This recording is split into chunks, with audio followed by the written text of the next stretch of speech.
তো নমস্কার বন্ধুরা, আমরা এই আবার ফের ভিডিওতে এসেছি ওইটা সমস্ত কিছু দেখানোর জন্যই।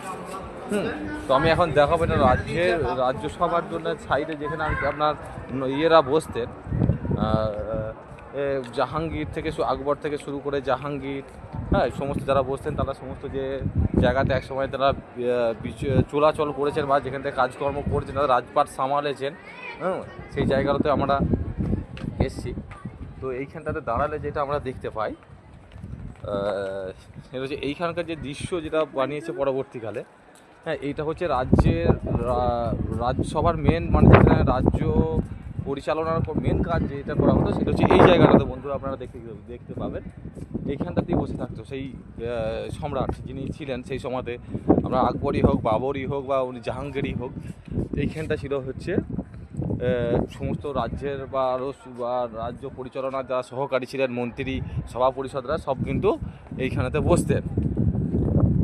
হ্যাঁ, আচ্ছা, এরপরে আমি যেটা আপনাদের দেখাবো রাজ্যসভা যেখানে করতেন সেখান থেকে উঠবো। এখানে যে ব্যক্তিদেরকে শুলে চড়িয়ে যে যেরকম অপরাধ করতো তার অপরাধের মাসুল অনুযায়ী যে শুলে যেটা শুলিতে বসে তাকে প্রাণে হত্যা করা হতো, সেটা হচ্ছে এই শুল। আপনারা দেখলে বুঝতে পারবেন এই ছিল সেই শুল, যে অপরাধীকে ওইখানে দাঁড় করিয়ে তার যদি অপরাধ প্রমাণিত হয়ে